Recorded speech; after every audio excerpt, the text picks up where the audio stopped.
Welcome to Kingdom Mothers Rise Up, where I encourage and equip you to heal your heart and renew your mind so you can live the fully abundant life Jesus promised you. Let's go. It's time to move. With emotions, we tend to just feel them, but not really acknowledge them. And one of the things as a therapist, I'm really big on, one of the first steps that I do with my clients is teach them awareness. Hey, welcome to this episode of the Kingdom Mothers Rise Up podcast. I'm excited to have Sarah Harris with me today. She is a therapist and Christian mindset coach for women entrepreneurs. Sarah helps Christian women entrepreneurs who feel God has called them into business, but they seem to be struggling to gain any true momentum or traction. Her approach is to help women gain success in their business through teaching them the importance of learning to manage their minds and emotions so they can show up in their business like they never have before.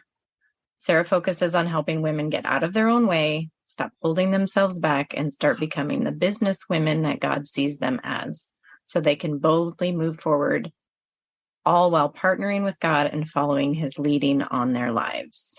Welcome to the show, Sarah. Thank you. Yeah, I'm excited to have you and really having you here to talk about doodling, because you were attracted to the heart doodling that I was sharing. I'd like to know what attracted you to that.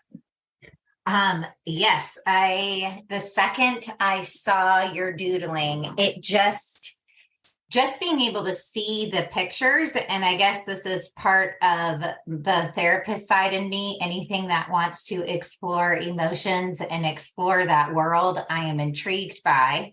But also just on a personal level, I'm a huge journaler. So watching you, and that is how I have always expressed myself. I have always been, in a sense, a peacemaker. And so being able to journal was my way of I get to express myself and I get to be honest about what I actually feel and think in a space that is safe. So when I saw the pictures that you were sharing, it just intrigued me because I was like, oh my gosh, how is she getting this discovery? This just feels like with emotions, we tend to just feel them, but not really acknowledge them. And one of the things as a therapist, I'm really big on, one of the first steps that I do with my clients is teach them awareness. One of the most powerful places to start with healing is understanding and acknowledging that something is going on, right? And it's the same way in our physical body. I use this analogy all the time, and I hate to use this analogy, but it's the truth. If you don't know that you have cancer growing in your body, then it just gets to stay there and live there and have effect and harm you. And it's that same way with our emotions. And we form the way we handle emotions a lot from our childhood, and then we carry that over into adulthood. And so with the doodling, it just helps it's a safe way of kind of exploring and beginning that first stage of just acknowledging what's going on and getting some understanding. So then you're empowered to actually do something.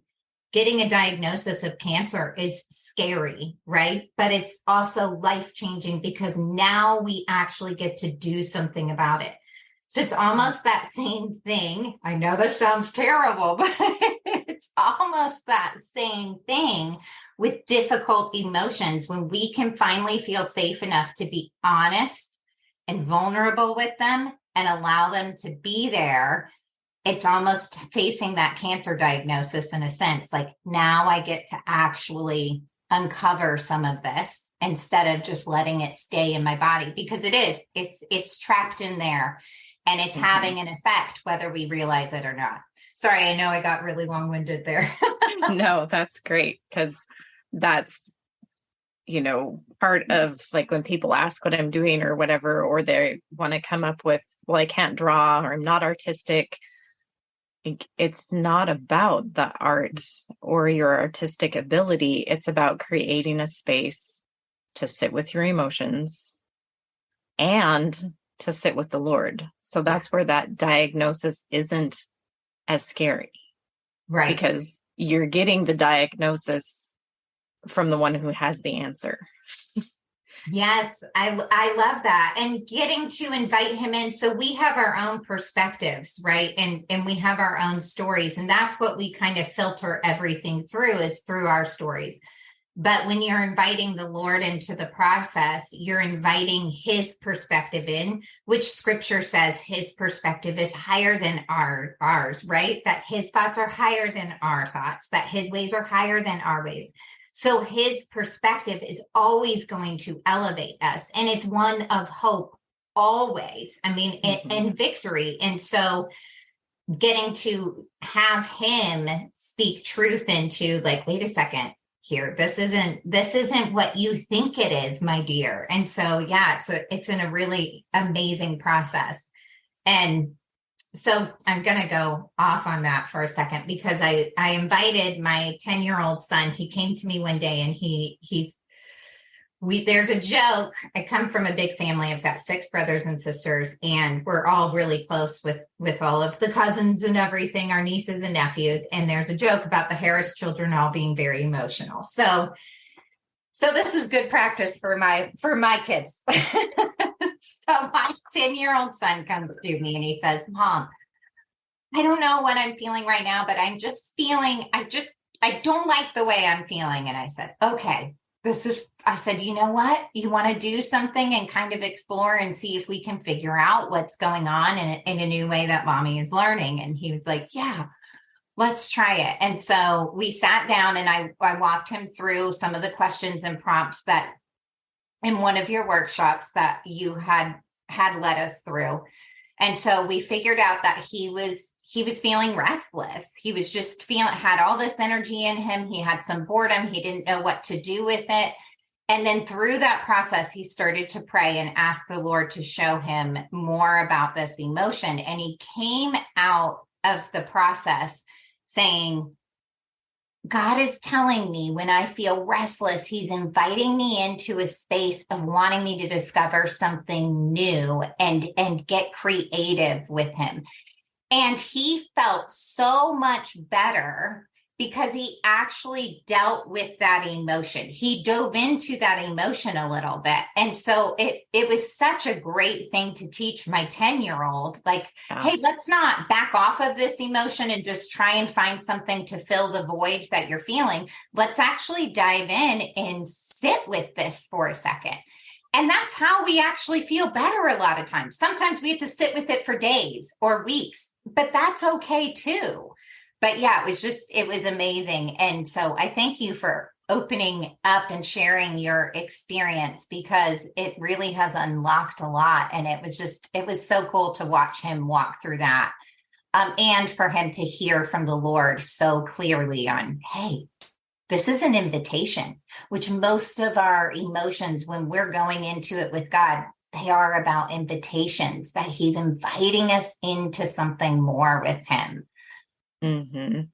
Yeah, he showed me, it's maybe been a couple of years ago now, as trying to, because I deal with childhood emotional neglect, which, we grew up with pretending our emotions don't exist, or they're a pain, or better left alone, or whatever. And so now trying to understand, like, what was God's intention for emotions. And, that emotions have messages for us. And so you brought to mind the scripture that his word never returns to him void. Like, just like you said, that it's an invitation. Those messages are from him. Yeah. And so that's why our emotions don't go away until we actually listen to them, because his word does not return to him void. It's still sitting there going, hey, I need some attention. I have a message for you. And so that's just a great example of how, you could have seen his restlessness or as an annoyance or whatever, but instead, like, no, let's see what's the message here. Yeah. Look, and he's like, I just don't like the way I'm feeling. All right. I get it. And I mean, it is also one of the things I love, and you say this all the time, sit with, it gives you an opportunity to sit with the emotion. One of the things that my therapy clients come to me a lot about, and this actually translates into my coaching clients who are trying to build a business, you have to learn to be able to handle sitting in uncomfortable emotion. And we are actually not taught that as a skill. And it's actually something you need to be able to develop. So when a lot of my clients will come to me with anxiety issues, and of course, I want them to I believe God is a healing God. And so I believe that we can have victory and complete and total healing over anxiety, over depression, all of that. However, that is not the first place I start. I want them to hold on to that vision, right? But what I want them to do, lots of times they have fear around the anxiety, the presence of anxiety. They do not want, so it builds up so much resistance to this negative emotion that they're feeling in their body. And this is what we do a lot. We resist the emotions that are coming up. When you can learn to actually sit in the emotion and recognize emotion is motion. It's energy in our body. It's literally a vibration in your body. And one of the other things I like about it is one of the things I've started to do is draw the emotion in my body. So when I'm doing a doodle, where is it? Like anxiety for me will be in my left arm, and it will feel like pins and needles. So I'll do a bunch of dots. But like if I'm feeling embarrassment, that's in my stomach, like a pit in my stomach, or like I'll do like a wind blowing in this because that's what it feels like. And so it also helps with like a mind-body connection because those two are really, really important. But when you can start to actually tolerate the emotion and learn to sit in the emotion. With our last child, I suffered, and as a therapist, completely blindsided, I suffered severe postpartum anxiety. I mean, I did not understand what was happening, and I'm trained in this area. And it's like, what's happening? And I thought I knew anxiety from a clinical perspective, right? But when you start to actually experience it, it's like, oh, I had no clue. I had no clue. But one of the things I had to learn and start to train myself with, and that I train with my clients, is when I have so much more power now, not fearing the presence of anxiety and beginning and being able to actually sit with the emotion, feel the emotion and say, this feels bad. It's not that it feels good. It doesn't feel good, but it feels bad and I'm okay. I'm actually okay. This is just what it feels like. It feels like a lot of energy in my body, or it feels like I'm being shoved in. It feels different at different times, different emotions do, but beginning to recognize and put dialogue and words to it. And then also being able to just talk yourself through, this is what that feels like. This is what embarrassment feels like. This is what guilt feels like. Then we get to actually process through it so it goes away instead of us carrying it with us. But yeah, and so all of that, I feel like doodling just, it gives space for all of that on so many different levels. And of course that takes practice too, learning to sit with it but it gives that space and that opportunity to be able to do that and feel a little disarmed because you're coloring too. And it just feels a little soothing at the same time. Yeah. And I think it helps to separate. I love your idea of drawing the emotions in your body and what does that feel like and where is it at for that awareness piece. And I also have I haven't done this in a doodle yet, I don't think, but in journaling and have done myself and had clients interview an emotion, because so often we take our emotion as our identity. Yes. And then that is so much more devastating of I'm anxious or I'm depressed instead of I'm feeling this. Yes. And so separating it out to interview it, or being able to be like, no, this is just something going on here. Right. Versus this is me, and this is who I am, and this is my whole experience, my whole existence. So it helps to create that space and that clarity too, of like, this is me, and this is a feeling.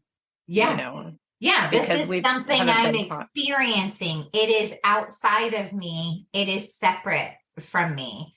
I think that's so important, because especially with emotions that kind of carry shame, like anger or rage or unforgiveness or embarrassment, we entwine that with who we are. We start to make that part of our identity, or even things like anxiety, like I'm just an anxious person. No. No, you're not. We're not going to start to identify with that. That's something that you are experiencing. That's something you're going through. So I love that you do that. And so you're able to kind of separate, really bring some separation between what you're experiencing and who you actually are. I think that's so powerful. I love that. We'll be right back.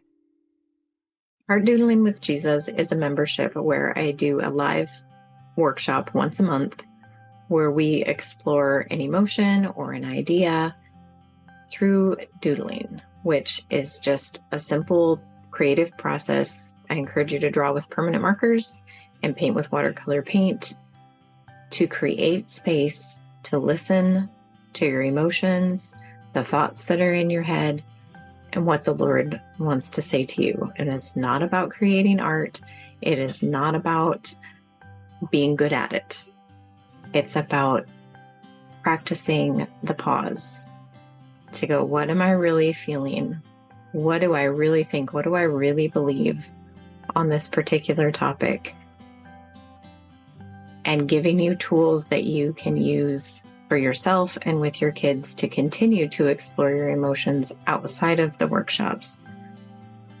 You can come back and do workshops again and again if you're in the membership, but you also can take the practice that I'm teaching you and do it on your own for what's going on in your life. If you're interested in joining me, there's a link in the description.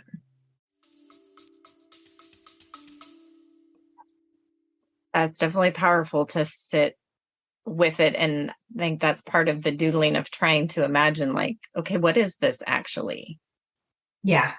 You know, and so again, it's like creating that space and that new perspective to look at something instead of like, oh, this same old feeling is here again. So I'm stuck because here it is again. Like, you know, dig into it and be curious. Yes. That's one of the biggest things that I always try and encourage is like, if we can start to get curious versus judgmental, our natural way is to judge, like, well, and I shouldn't be feeling this way. Well, okay, that's useless to us. Like, let's stop doing that, but let's get curious about it. Let's just observe this. Isn't this interesting? Like, and it starts to practice acceptance. And a lot of people confuse acceptance with agreement. Like, oh, I'm agreeing with this and I'm partnering with this. No, that's not what we're talking about. We're talking about accepting and acknowledging that this is what is actually going on. So then therefore we can move forward. Then we can seek the Lord and say, hey, this is what I'm struggling with. I'm struggling with bitterness here. I'm struggling with this unforgiveness or whatever this is, and allowing him to now filter in versus I shouldn't be feeling that. So I try and resist that, or I try and shove it down. And then what ends up happening is we're trying to shove it below the surface, resist and avoid dealing with some of these difficult emotions. Then eventually you wear out. You can't keep pushing it down. And it comes to the surface powerfully. Like you've been pressing and there's been all this pressure pushing. And so then what happens is it explodes, and we now equate that explosion to that emotion. So, but really why it was so powerful and intense was because we weren't dealing with it in the first place. Had we dealt with it in the beginning and not let all that pressure go on top of it, I hope that makes sense. Yeah, Then it it does. wouldn't be. So we then start to confuse that and start to look at that emotion as, oh, it's something I can't handle. When you Yeah, start to that learn is a great explanation of why those emotions become so scary and yes, become so yeah, intimidating, is because we're associating that. Like for me as a mom, it would be the mom rage. That's the worst. yeah, yes, Because then like the guilt and regret of how you just treated your children, is yes, just, so if you're associating like, oh, if I feel angry or I feel irritated or I feel nervous, and that's the result, like that is so scary. yes, And I can't go there because I'm doing can't go so there. much damage. But to step back and see like, no, it's that stuff you've been stuffing away. Yes. And it could be current things you're stuffing away. It could be childhood things that you're stuffing away that are causing that eruption. It's not the emotion itself. Yes. So that's a great clarification and a great reason for why doing this work to understand your emotions is so important and so life-changing. Yeah. Yeah. And viewing everything as a process. That's one of the things I tell all of my coaching clients and all of my therapy clients. Like when we begin to do something, it feels overwhelming and it feels a lot. And a lot of times they'll say, I'm not good at this. No, you shouldn't be. Why in the world do you think you should be good at this? Like you just started learning to deal with your emotions. Why would you think you're going to be good at this? That's not how it starts for anybody with anything. We start as a beginner. And so when you allow things to be a process, when you allow it to be messy, when you allow it to be like, oh my gosh. And I love how you say, you do it with the Sharpie because it's permanent and you can't go back and it's beginning to just, what that does is trains you to be intentional about when that instinct comes to censor yourself, when that instinct comes to clean things up, when it comes to desire that perfection, you're catching yourself because you don't have that choice to go back and that temptation to erase it. It's no, this is a practice of this is what it is and it's okay. And really beginning to allow things to be a process and unfold and grow over time. We don't have the capacity, really and truly, the Lord allowing things to be a process is a gift. It's a gift of grace because we don't have the capacity to be at the extent we're always wanting. Like to really dive in and deal with our emotions on such a huge level, like that's something we've got to build the tolerance for doing. And it is okay if it seems like it's going slow, or if it seems like it's messy, or if it seems like one day you uncovered a lot and the next 2 days you're like, I really didn't get much out of those. This is all part of the process. That's what it's supposed to look like. You're doing it right. Just keep showing up.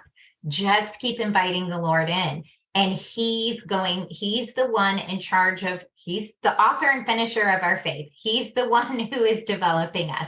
He knows what he's doing and it's working. It's working. Just keep showing up, keep trusting him and going for it. Yeah, I love that. That's a great reminder that he knows what he's doing.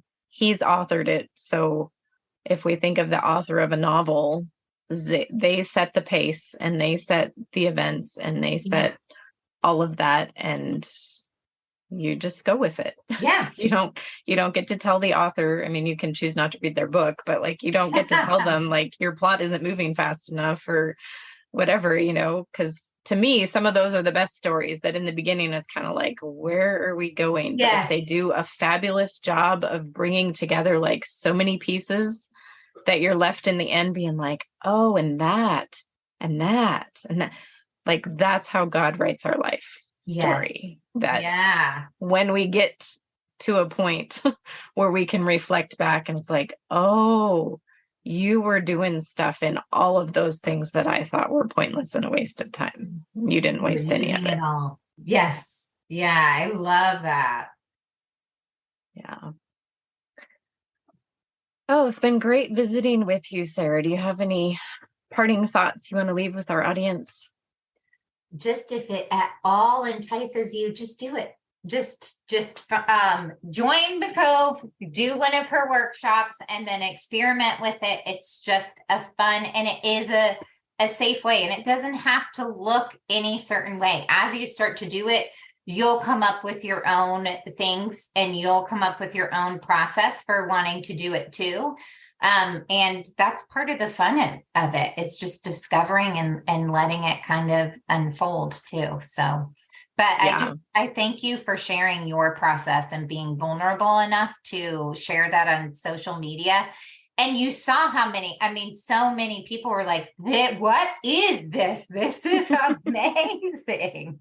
Because it just speaks to you. I saw it and I just was super intrigued. Like, I want part of this. I want to do this for me. So thanks for really having enough courage to invite everybody in to your process, and then to be able to share it and teach others it too. So I think you're welcome. It's been a fun journey with Holy Spirit to see, kind of that picture's worth 1,000 words, I guess.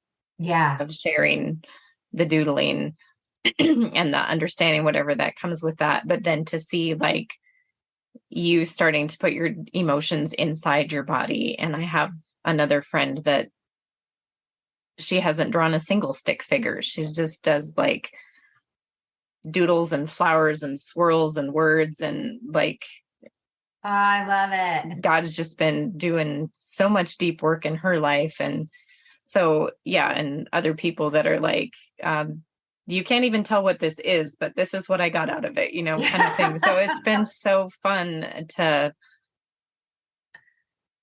just see what Holy Spirit is doing. Cause I have people that, like they take the workshop and then I don't really hear anything.